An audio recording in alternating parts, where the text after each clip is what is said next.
I've been asked to talk about is to focus on drug treatments or medications for POTS. And that's what we'll do. But as I'm talking, I want to be clear that there are very few patients for whom the answer is only drugs, right? I think you've been hearing about a foundation involving lots of non-pharmacological approaches, involving diets, involving exercise, involving compression, involving other modifications. And these are all important and I would argue are the foundation. But the truth is, for a lot of the patients that I see, often it's not enough. And often we need to sort of supplement that with medications, and we'll touch on sort of some of the approaches that we take. So in terms of thinking about the medications that we use, it's worth thinking about what, just highlight some of the problems. And these are things you're all familiar with. The slide lists some of the symptoms. On the left are symptoms that are probably more directly related to high heart rate issues and may respond to some extent to heart rate control. But there are other symptoms, and I'm not going to have answers for all of them, but I was asked to touch on some approaches for mental clouding, none of which have any real good data behind them, but something very commonly seen in our POTS patients as well. This is a slide many of you will have seen or versions of it, but it just highlights the issues around the tachycardia and POTS. This is from a tilt table test of a healthy control subject on the right and a POTS patient on the left. The key thing to note is that although the blood pressures are not grossly different between the two groups, the heart rate obviously climbs up excessively in the patients with POTS, and that's reflected in the name of the disorder itself, right? So it's not necessarily the only target, and it may not even be the most important target, but it's clearly an important target for a lot of patients for therapy. Critically, POTS isn't just about tachycardia. The issue is that that's associated with, for the most part, patients feeling miserable. And that's illustrated here. This is from the TILT study, yes, I think the same one that we pulled the prior slide out from. In healthy subjects, when we tilt them up, for the most part, they are asymptomatic. Occasionally they get minimally symptomatic, usually right before they're about to faint, and then they faint, and then as a group, they're asymptomatic again. In contrast, the POTS patients often feel unwell as a group. They felt unwell almost immediately on tilt. This progressed through the 30 minutes of tilt. Often they felt like they weren't going to make the 30 minutes of tilt, that they were going to faint. Although that didn't happen, interestingly, as commonly in the POTS patient group as it did in the healthy control group, Vanderbilt grad students at the time. Right, so it's a disorder with lots of symptoms, worse when they're upright, not necessarily primarily fainting, but often feeling like they're on the verge of fainting. And then one of the other things that I'll highlight, because it does address why we approach volume expansion so commonly, is that a lot of POTS patients have a blood volume deficit. So this is from some of my earlier work when I was at Vanderbilt, where we were measuring this directly. And this shows the plasma volume compared to what was expected. And the reason that's important is because plasma volume and red cell volume, all blood volume, varies tremendously based on body size and to some extent based on sex, right? So it doesn't take a genius to figure out that Andre the Giant, may God rest his soul, probably had a lot more blood in them than Irina, right? I mean, he was like, triple her size and probably needed the amount of blood to sort of keep things moving, right? So we need to actually account for the fact that people are of different sizes and the blood will accommodate that. And so there are some old formulas that come up with ideal blood volume. And this slide basically shows deviations based on what's predicted. And you can see in the control subjects, there's a splay. Individuals are individuals and they're different, but on average, there was no deviation in the control subjects. They estimated ideal predicted volume predicted very well. That's where the mean was. But in the POTS patients as a group, the deviation was about 12%. Again, there is splay. There are some people with much larger deficits and some people with much smaller deficits, and not everyone has a deficit. When we kept looking at this for years afterwards, I estimate that about 70% of POTS patients have a deficit in their blood volume which means that 30% don't, right? So it's not a given that absolutely everyone does. Okay, so on to medications for POTS. So I've broken this down, and we're not going to discuss every medication in depth. I'm happy to answer questions about some of the stuff we don't talk about in as much detail. I will say that, in terms of strategies to increase blood volume, based upon the slide I just showed about the blood volume deficits, we start with water and salt. And I missed the beginning of Tay's talk, so I'm not sure how much he got into. But the truth is, historically, we haven't had a lot of great data for it. The argument was always that by increasing the salt in the diet, we would improve water fluid retention and expand blood volume in that way. And then secondarily, the hypovolemia, the low blood volume, may be a trigger for increasing sympathetic tone, coming up with more of a hyperadrenergic state that may drive heart rate, and we could try and short circuit that. And the truth is, historically, there hasn't been a lot of data. There is some data that we generated at Vanderbilt. Some abstracts have been presented. The paper is actually going to be submitted in the next few weeks. And it turns out, the short version is, it turns out that salt loading acutely does what we think it did. So our study was a 1-week study. It wasn't a single dose study, but certainly not months or years out. But in the span of a week, comparing low salt versus high salt diets, the higher salt did do the things that we wanted it to do. Right, the next tier of that is fludrocortisone. So fludrocortisone is a synthetic hormone. It's fake aldosterone that tells the kidney to hold on to the salt. So I view it actually as part of the dietary, taking in lots of water and taking in more salt. It's not an either or. It's the next tier to help those other things be more efficient. There's some data on octreotide, not used very often because it's a peptide. It's a little like insulin. You have to keep it refrigerated. You have to inject it. It's a bit of a pain in the butt. Actually, it could literally be a pain in the butt. That's not what I meant originally, but it does have to be injected. So it's not used often, but it can be used. Saline, I think, has probably been discussed. We'll touch on that and then talk about DDAVP, and then we'll get to some of the other agents. So the short version of saline is that acutely, a liter of saline helps a lot, right? A liter of saline provides 9 grams of salt. All of it gets absorbed because it's going straight into the vein. It acutely expands blood volume. And importantly here, this is quite old data now. It's almost 25 years old. From Gers Jacob in his time at Vanderbilt, was that it lowered the heart rate, the orthostatic heart rate, the orthostatic tachycardia, from about 35 beats a minute down to about 16 or 17 beats a minute. So basically it took the excessive orthostatic tachycardia and it normalized it.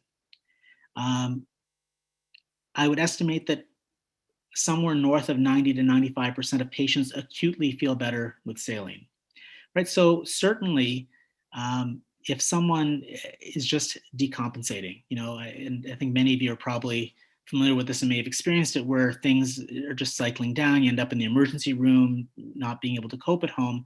My suggestion usually before making the decision about admit or don't admit is to have the emerge physician give a liter or 2 of saline and see how you feel after that. Because in a lot of cases, not everyone, but in a lot of cases, you may feel well enough to go home at that point. Now, this isn't a long-term solution, right? This will work for often a day, couple of days, but it's not a cure, but it's sort of a rescue treatment at the time. Truthfully, the problem with saline is the long-term, right? And I'll even be more specific. The problem's usually not the saline. So the truth is, I've seen 1 or 2 people in my career where I thought the saline itself was medically deleterious. And usually those are people getting a crap load of saline, not a liter a day or 2 liters a day, but people that were getting a lot of saline. And if you get enough extraneous fluids, you can actually start affecting gradients in the kidney that affect the way your body deals with it. For most people, the concern about long-term saline is how you get it in, right? So if you go to the emergency room and you need to have a liter or 2 of saline, they'll find a nice peripheral vein and put a little intravenous in and give you the saline. The problem is if you keep doing that, every time you sort of go in and out of a vein, it clots and it gets harder and harder to access the veins. And then you have to go into fancier technology that gets, the catheters are longer term and they go more central, and those can be associated with increased risks, both of infection, clots, as well as some other risks, some of which are life-threatening. And so that's largely the concern about saline is access. What about DDAVP? This gets talked about a lot less. I gave a sort of a general POTS overview talk, and this was sort of mentioned in passing, and there's some questions about it. So DDAVP is a little different. So this is actually a drug that's been around for a long time. It's a synthetic version of, again, another natural hormone that we have called arginine vasopressin. And this does different things. It's a little bit of a squisher drug, the arginine vasopressin. The DDAVP focuses more on its other effect, which is it promotes free water retention in the kidney. It tells the kidney to hold on to water, not sodium, water, right? And this, in theory could be a problem.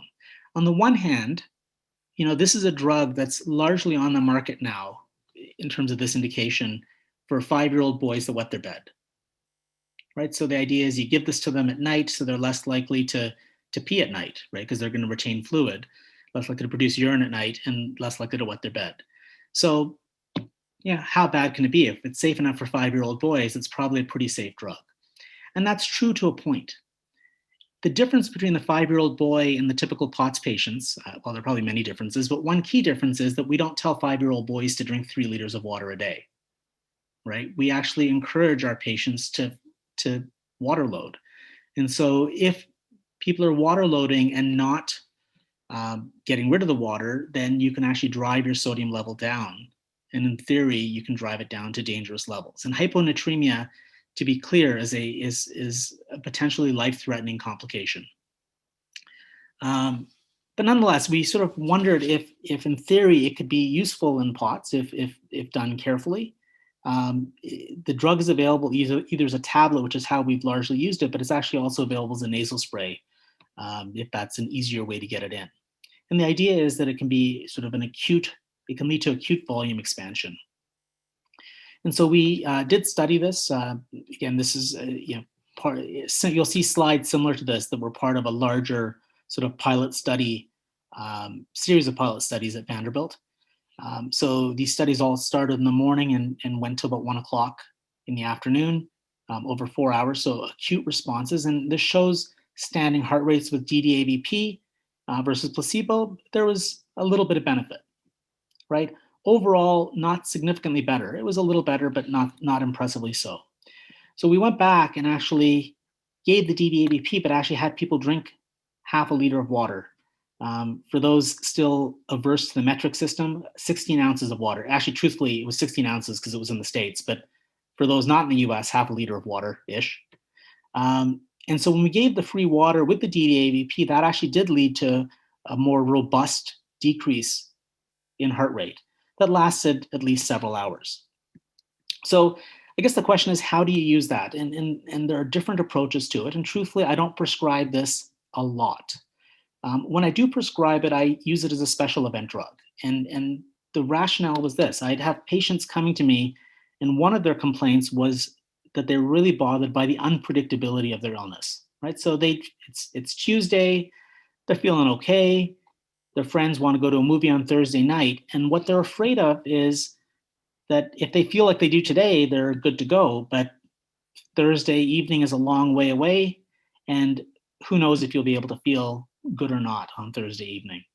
And so in that context where there's a specific event that you want to try and get yourself ready for and feel good for, we started using this as an agent where people could take the DDAVP sort of Thursday afternoon with the water, and fairly reliably they'd get several hours where they'd feel okay because their blood volume was plumped up a little bit, was expanded a little bit. If people did use it, and I restricted it a lot, I restricted it to 1 day a week. If they were using it, we checked their sodium level in the blood periodically. And with that approach, never had a problem. So Blair Grubb's clinic in Toledo took a slightly different approach. They actually used it as part of daily maintenance therapy and had people take it at bedtime, like we did with our 5-year-old boys, where they take 0.2 milligrams every night. And they actually set it up similar to in cardiology, we have these things called Coumadin clinics for people on blood thinners called Coumadin or warfarin, where because you need to check the blood work regularly, you'd give patients a standing lab requisition, and the lab would just phone the results into the office and someone other than the doctor, because if you really want things to get done, it's best not to count on the doctor to do it. So someone, either a nurse or an MA in the office, would sort of check the blood work when it came in and make sure that, in the case of the DDAVP, that the sodium level was still in a safe range and let it go. And if things fell out of range, then they'd flag it and call someone. And he's had good success with this at 0.2 milligrams a day. He said, this is a couple of years back, so the experience is probably greater now, but he said there was only one problem. And that was a patient that thought that, the one tablet a day was so good that 4 tablets a day would be so much better. And she did drive her sodium down to dangerous levels where they had to stop it and let it recover. But the patients that stayed on the 1 tablet a day, he said he didn't notice any significant hyponatremia. But if you're going to go on this drug, it's important that you keep an eye on the sodium, because people do respond differently. And these are life-threatening problems that are easily detected and fixed if caught early. So what about other medications? I'm going to talk about some of the stuff that's common, but perhaps in a little more detail explaining the whys. So I'm not going to say a ton about Midodrine. I think this is a drug many of you are familiar with. It's a prodrug of it gets converted to a drug that activates alpha adrenergic receptors. So I think Dr. Fedorowski spoke recently, and he was probably talking about antibodies that work on these receptors. Right? So these are receptors that cause blood vessels to squish. Right? It causes arteries to squish, and importantly, maybe more importantly, it causes veins to squish. And there are other small series, but again, this is from the same study that Josh Jacob did almost 25 years ago, which showed that the Midodrine did lower the heart rate increase. It lowered it below the 30 beat limit, not nearly as effectively as the saline acutely, but it did have an effect. Right, so Midodrine does help certainly acutely in patients with excessive orthostatic tachycardia. What about beta blockers? And there are different beta blockers out there. I will say that Vanderbilt School is very propranolol centric. We're big fans of propranolol. It's been around forever. It's a dirt cheap. It has some different properties than a lot of the other beta blockers. It's sort of the granddaddy of them all. It's a non-selective beta blocker. It has the regular acting drug has a short half-life. So the upside or downside is that the regular propranolol has to be will work for about 4 hours at a time. So if you need full day coverage, you're looking at 4 times a day. But the advantage of having a short half-life is that you may not need it every time, right? You may have issues where you need the beta blocker at certain times a day or around certain activities and not other activities. Or conversely, I've had patients tell me that they'll take an extra propranolol tablet right before exercise and it helped them recover better. And in fact, there is a little bit of data. One of the studies we did at Vanderbilt was looking at exercise capacity in POTS patients with and without beta blockers, and it did improve it. Now, the truth is it didn't double it or anything. It was a small improvement, but the beta blocker did help increase exercise capacity a little bit. Right, and so it turns out the whole use of beta blockers in this field has been very controversial, right? And so there are different schools of thoughts. I think, Dr. Fedorowski and I are both trained as cardiologists, and one of my cardiology attendings early on in my training used to go around saying, if it moves, beta block it, right? We're very aggressive after a heart attack, for example, in using beta blockers in cardiology. And conceptually, if you have a very high heart rate, that's one of the things we do. We want to lower it, right? But it's maybe not that straightforward. I mean, most of the POTS patients that came to us for these acute studies when we were at Vanderbilt would come in telling us that, they didn't tolerate it, they've tried it and they didn't tolerate beta blockers or it didn't work for them. The other concern is that there are several prominent POTS researchers, some of whom are listed here, some of whom are not, that have done different bits and bobs suggesting that maybe we don't want to lower the heart rate, or maybe beta blockers don't work. So Julian Stewart looked at an intravenous beta blocker called esmolol and saying it didn't improve orthostatic tolerance in POTS. Obviously, we're not giving intravenous drugs, so that model is a bit different. But both Mike Joyner's group at Mayo and Ben Levine's group in Dallas, and we've shown this as well, have found that POTS patients have a low stroke volume. So every time their heart beats, less blood is being churned. And so if you need to get a certain amount of blood every minute to the muscles, your muscles, then you may need more heartbeats, right? So that's a counter to the, aggressive beta blocker approach. So there's pro and con, right? The bottom line is it wasn't entirely clear, so we tested it. The dose we tended to use was propranolol 20 milligrams. We tended to use fairly low doses of stuff in our tests because a lot of patients reported being sensitive to medications. And this wasn't the only drug we tested. People would come in and we test 5 or 6 drugs. And I'd say in the vast majority of the cases, even among the patients that said they didn't tolerate beta blockers before or didn't respond well to it, it was the winner. And by winner, I mean it lowered the heart rate more, standing heart rate. It reduced the orthostatic tachycardia, that heart rate increase. But importantly, it improved symptoms. And this was measured using the Vanderbilt Orthostatic Symptom Score, which was a 0 to 10 rating of 9 symptoms. So this, 0 is no symptoms, 90 is, you're probably better off dead. The reality is no one was nearly that high, but you can see that, patients were reasonably symptomatic. With placebo, they remained reasonably symptomatic. With propranolol, it decreased a fair bit. Okay, so we've established that propranolol is good, but we were using a fairly low dose. Would we get even more benefit if we gave more propranolol? And so we tested that. So we actually did some studies where we had patients take the 20 milligrams, which was our typical dose, and then also 80 milligrams, which is a more complete beta blockade dose.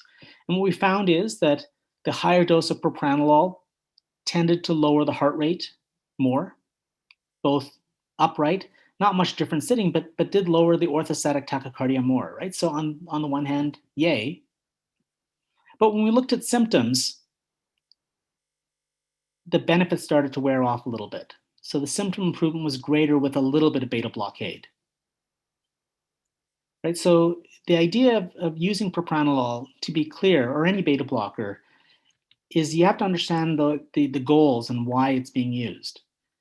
Importantly, if you give enough beta blockade, I could take anyone's heart rate and I could probably normalize it. I could get it looking into where the number looks normal. But the likelihood is most patients would feel miserable if that were the case, because there is other altered physiology. The stroke volume is low. So the goal of the beta blockers aren't necessarily to normalize the heart rate. It's to prevent the excessive increases from being quite as excessive, right? So if someone's heart rate when you're standing there is going up to 140 or 150 beats a minute, we can lower it to 120 or 125 beats a minute. That's still fast. That's still abnormal. But that can make a big difference in symptoms sometimes. And that's really the goal. And there's really very little data on the who should get it. I will say that, we're actually in the process of trying to look at this, but my anecdotal experience is that people that come in with heart rates of north of 120, 130, 140, when they're standing up in the 10 minutes, do really, really well with propranolol. I mean, I've had patients that I've tried to convert from propranolol to longer acting propranolol or other drugs, and I've had the old Charlton Heston NRA line thrown at me that the only way I'll get the propranolol from them is to pry it from their cold dead hands, right? After some time, they notice it makes a huge difference. They don't want to give it up. But if I have someone who comes in and their heart rate on standing is 105, 110, they may meet the 30 beat increase criteria, but they're on the lower end of that spectrum.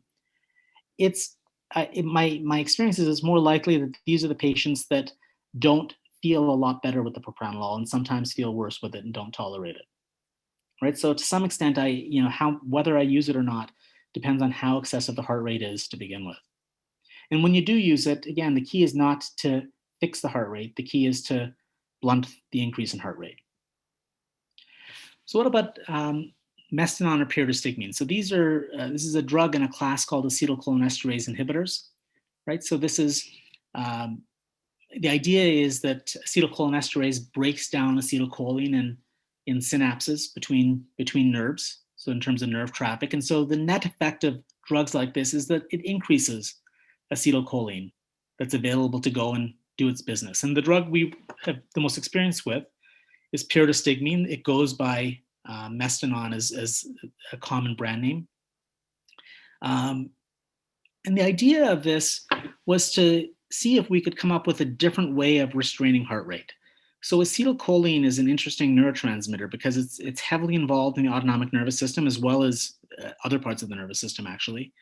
But in the autonomic nervous system, at the level of the ganglia, there's sort of two synapses in these nerves. There's ganglionic and there's postganglionic. And the level of the ganglia, it works both in the sympathetic nervous system as well as the parasympathetic nervous system. And so the sympathetic nervous system, that could actually increase the heart rate. The parasympathetic nervous system would lower the heart rate. But at the postganglionic level, it works only on the parasympathetic nervous system because a different neurotransmitter, norepinephrine, is in the sympathetic nervous system. And so our simple theory to justify why it may be worth looking at this drug is that there were two parasympathetics going, lowering the heart rate, and one sympathetic increasing the heart rate. So maybe there'd be a net effect at lowering the heart rate. That was the thought. And in fact, it worked in our test model. So if we looked at the standing heart rates, at 2 hours, there was a significant decrease in heart rate with the pyridostigmine compared to placebo. So the net effect was a lowering. And importantly, it also lowered the symptom score compared to placebo. Now, our experience here was acute. Our anecdotal experience afterwards is that it's a smart drug. It did have some effect. It wasn't as potent as a beta blocker. Right? So if it was a choice between that and a beta blocker, often, and there was a reasonable heart rate increase, the beta blocker would work better. But in combination, we had some pretty good results, we thought. The larger clinical experience with this came from the Toledo clinic, from Blair Grubb's group. They really went to town with this and then published sort of a clinic data dump of, I think, close to 300 patients that they'd put this on. They put on sort of pyridostigmine or Mestinon. And they reported overall that I think a little over half the patients, a little over 50%, reported improvement, maybe approaching 60%. But importantly, there was about 20% of the population that had to stop the drug, that didn't tolerate it. And almost all of this was due to increased abdominal cramping and diarrhea.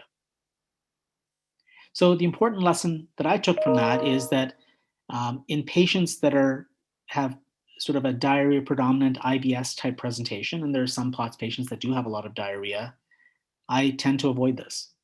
But in patients that are prone to constipation, great choice, right? You may help the heart rate, but you may also improve gut motility in the process.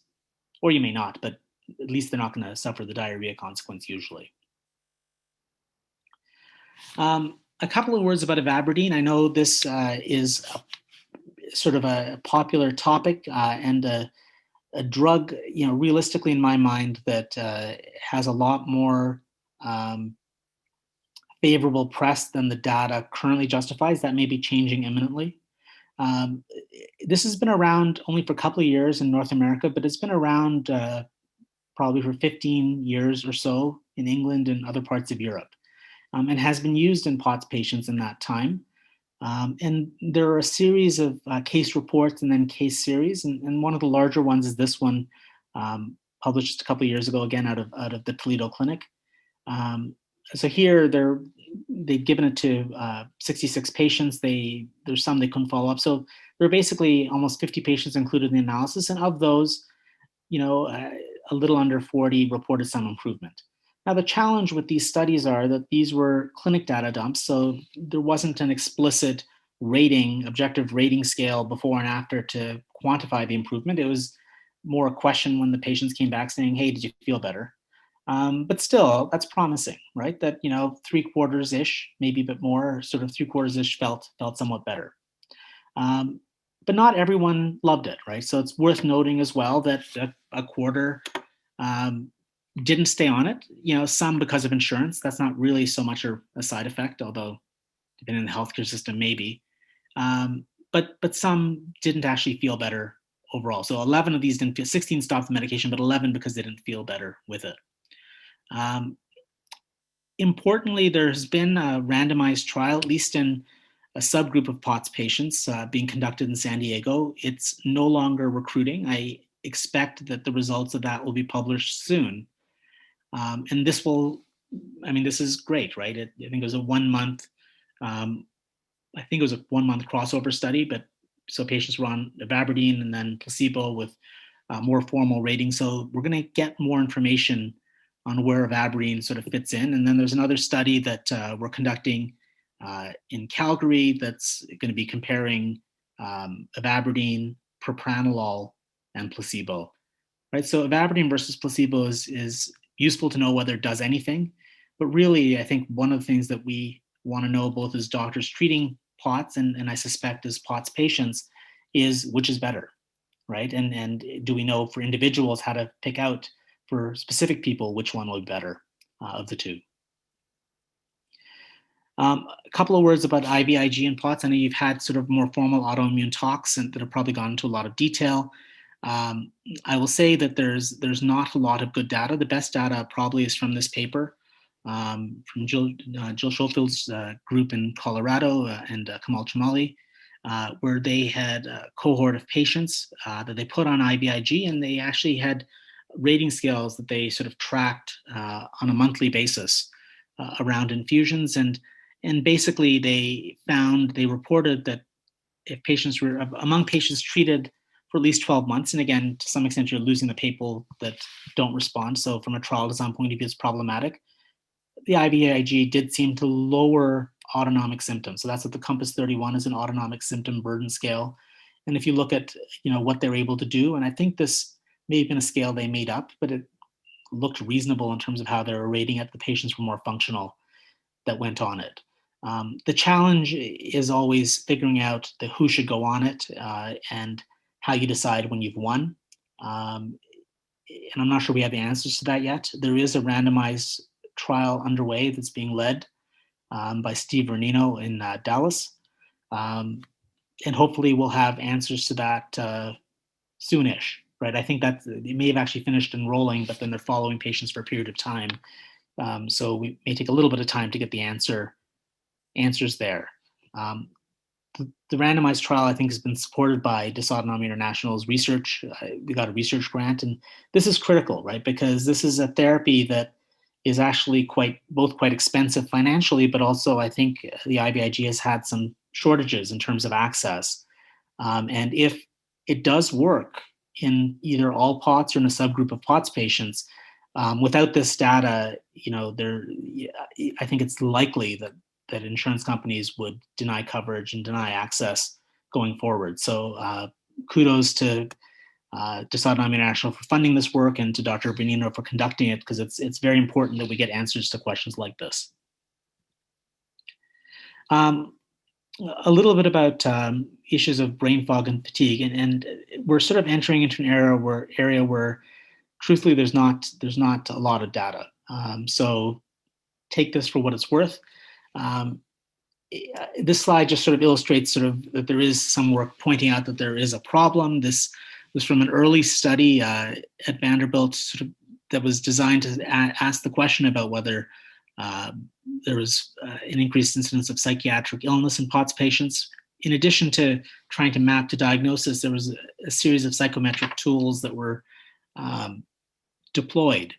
And the one thing that came out as positive or abnormal had to do with inattention. So this involved using an adult ADHD rating scale.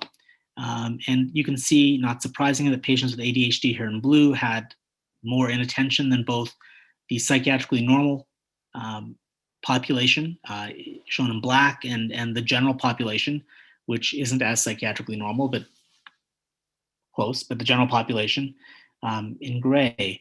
But the interesting thing is that the POTS population was in the middle, right? So the rate wasn't as high as it was of inattention for ADHD, but it was certainly significantly higher than the general population, and definitely more than the psychiatrically normal population, right? So there's something there. It was the beginning of efforts to try and get our arms around what this brain fog thing was and how to approach it. So one drug that we were interested in was Modafinil.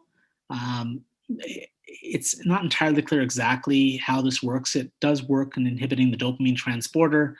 It has some effects on histamine levels in the hypothalamus. It may also increase the norepinephrine levels a little bit synaptically, so it may have some norepinephrine transporter blockade activity. But it was, it was a very sexy drug for a while. And, if you look at the bottom thing here, is there's comment that improves brain function in sleep-deprived doctors.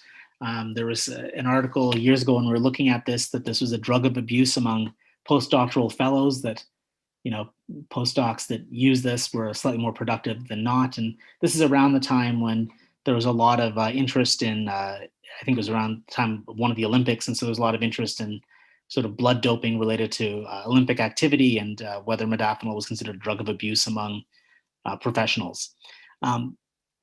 It's a drug largely approved in the States, and I suspect in most of the world, for sleep-related disorders, right? So it's used for narcolepsy, it's used for shift work sleep disorders. So nurses, for example, that have to switch between working days and then working nights and then back to days to help them stay awake during the times they're supposed to stay awake. So we conducted, we looked at modafinil with a similar design to some of the data that we've shown earlier. This slide just illustrates the design a little more. We started in the morning and went to early afternoon. And what we found was that modafinil, and the issue with modafinil wasn't that we expected it to lower the heart rates like we did with propranolol. Our concern was that it would make things worse. And what we found is, for the most part, its effect on increasing the heart rate, which it did, was fairly marginal. It's a few beats a minute. It wasn't a huge increase in heart rate, either standing or seated.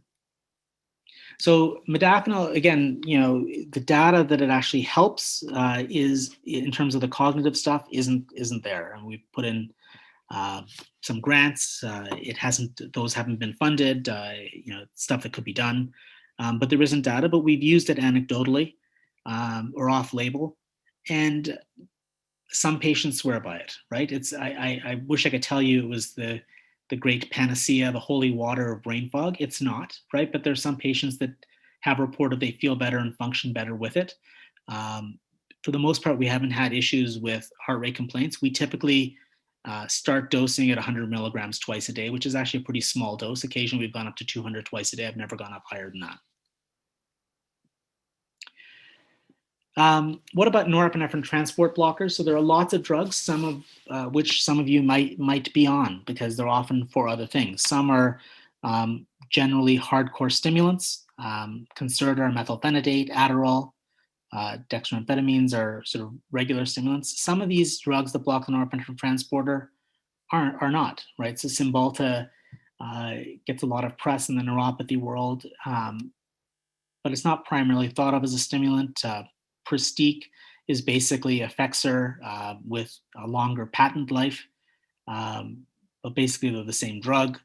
And Strattera, which is an ADHD drug, but structurally similar to other antidepressants. So in the sort of neuropsych space, there are a lot of drugs that block this transporter, used for different things, actually approved for fibromyalgia in some cases.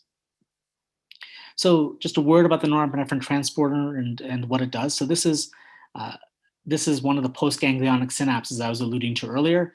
This is the presynaptic end. This is the postsynaptic end. These are these alpha and beta receptors that Dr. Fedorowski probably talked about, the business end, if you will.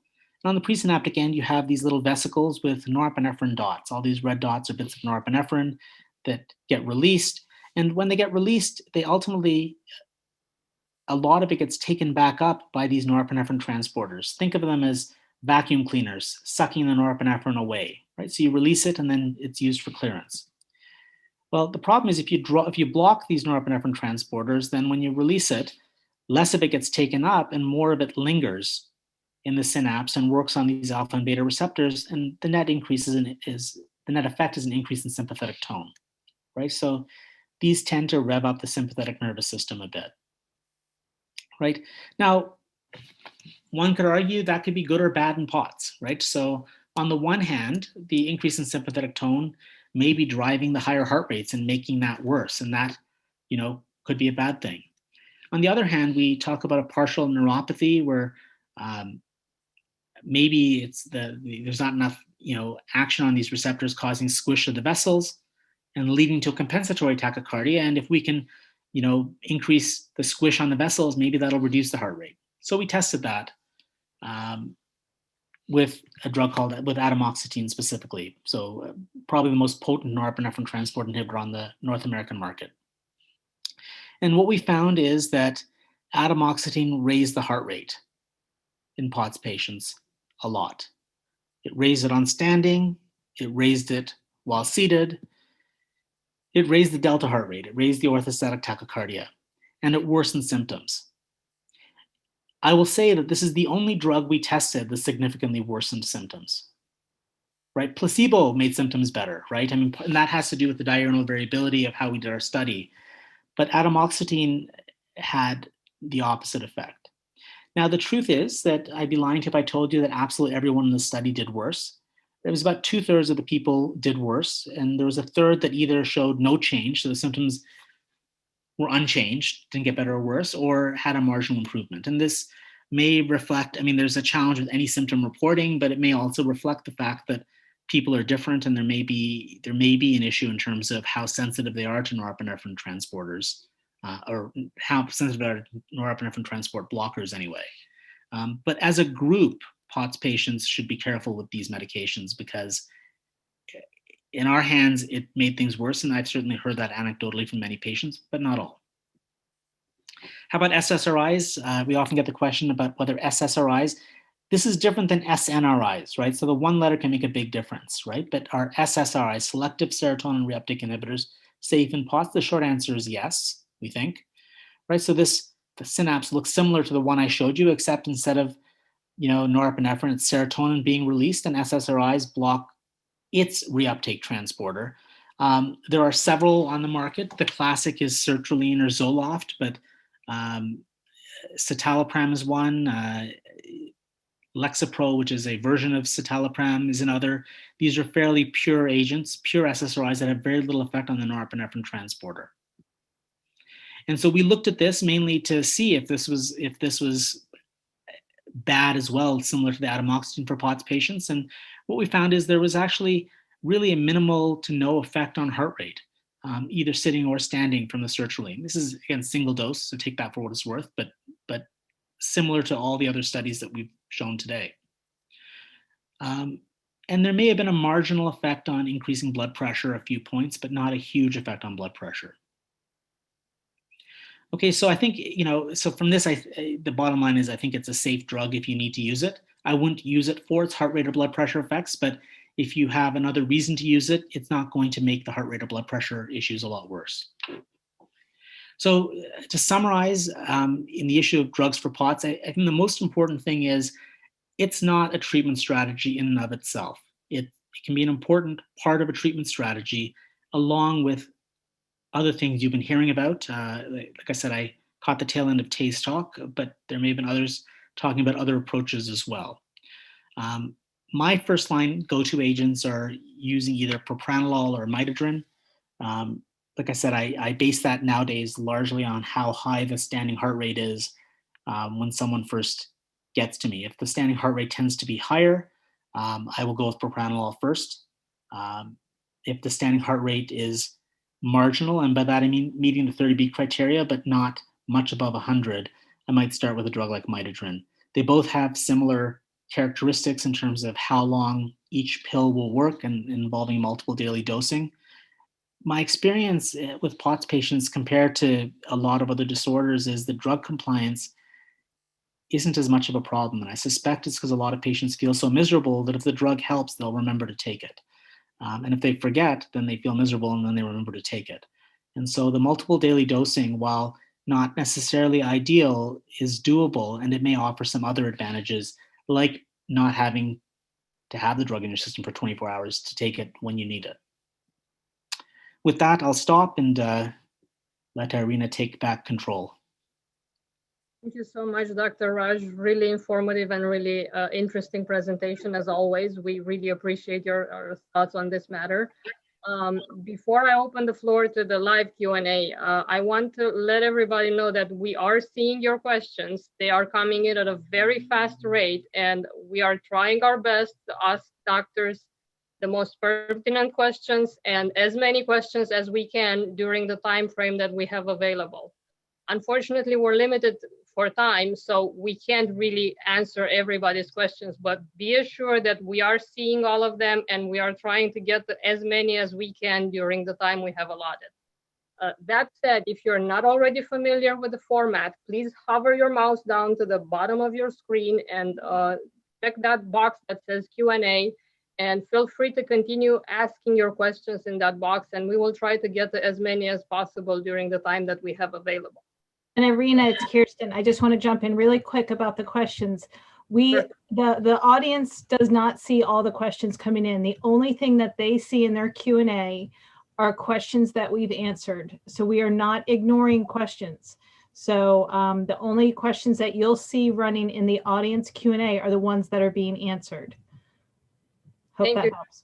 For adding that, because we see a lot of people being a bit anxious about their questions not being answered or the Q&A feature not working. It is working, but like Kirsten said, you can only see the questions that have already been answered over there.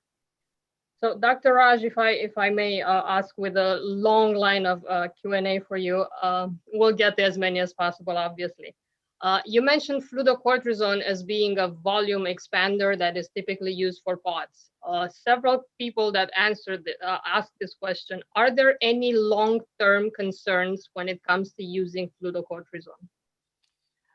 So I think the biggest long-term concern is that we don't know, right? So I don't know that we have sort of good 10, 20, 30-year follow-up data, right? I think the challenge is that it's often, if you sort of just go and look up side effects, certainly in the Canadian sort of drug Bible of that no one besides the few bored people that can't sleep would read, it's often they pull the side effects from steroids in general and treat it the same as cortisol or prednisone.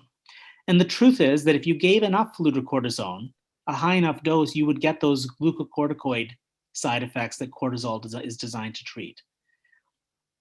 What the modification, like fludrocortisone is basically cortisol with a modification where they added a fluorine residue. That's where the FL comes from. And what that has done is made it a lot more specific for the mineralocorticoid or the sodium receptor. So at low doses, it should have very little to no effect on the glucocorticoid receptor. At higher doses, it does, right? So that's why I don't tend to go above 0.2 or 0.3 milligrams a day of fludrocortisone, because once there's pretty good old data that once you get to 0.5 milligrams a day, you're getting the other steroid receptor affected as well, and all the side effects that entails. So at the low doses, I think it's safe. I hope it's safe. We haven't, the truth is I haven't seen a lot of patients with, that have been on it for a while with the typical glucocorticoid side effects. But there isn't great long-term study data. The longest study data we have is a few years, and not in POTS, and that's in a syncope study and a chronic fatigue study that Bob Sheldon and Peter Rowe respectively ran over time. And it seems safe in that window. Okay, thank you so much for answering that.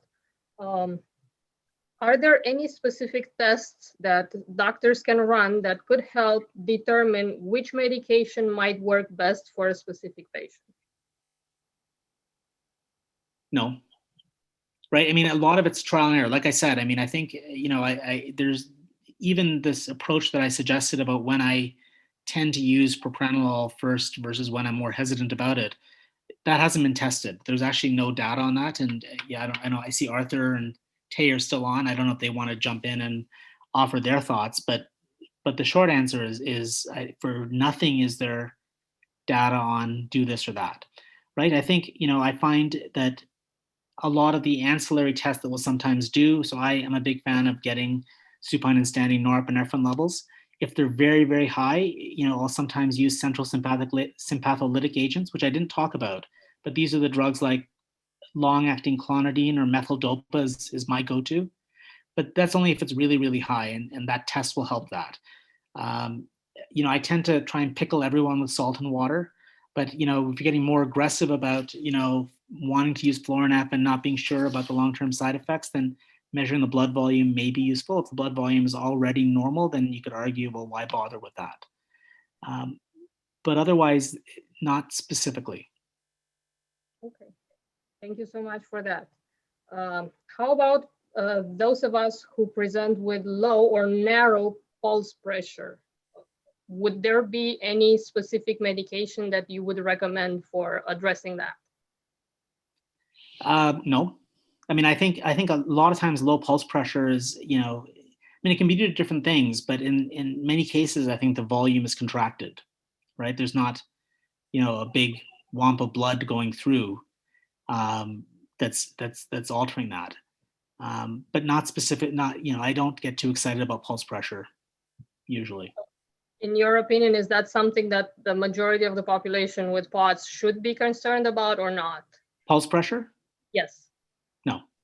Okay, thank you so much. Another question that I've seen coming up a couple of times. There seems to be a sort of a predisposition of POTS patients for medication sensitivities. So we tend to, be sensitive to a lot of medication, need very low doses of medications and so on and so forth. Is there any explanation behind that? And what's the best approach when it comes to prescribing medications for situations like that? Yeah, so I don't know that there's a single global explanation, right? We do know that there's a subgroup of POTS patients that have strong allergic predisposition, right? The overlap with the mast cell activation sort of cohort, and some of that could be related to sort of an allergic predisposition. Some of it is, I think, when you feel unwell for any length of time, I think you start paying a lot more attention to things going on in your body. You're more aware of things than someone who's just not paying attention. But I certainly it's a very common complaint that I do hear from patients, and because of that, and this was illustrated sort of in our approach to the drug studies that when we were doing them at Vanderbilt, and I use that in my clinic, is that we tend to start at fairly low doses, right? So I think one of the problems, for example, with beta blockers and why they get a bad reputation is that if a cardiologist isn't familiar with POTS and they use beta blockers in a POTS patient the way they would in a patient after a heart attack, I think it's too much for most POTS patients.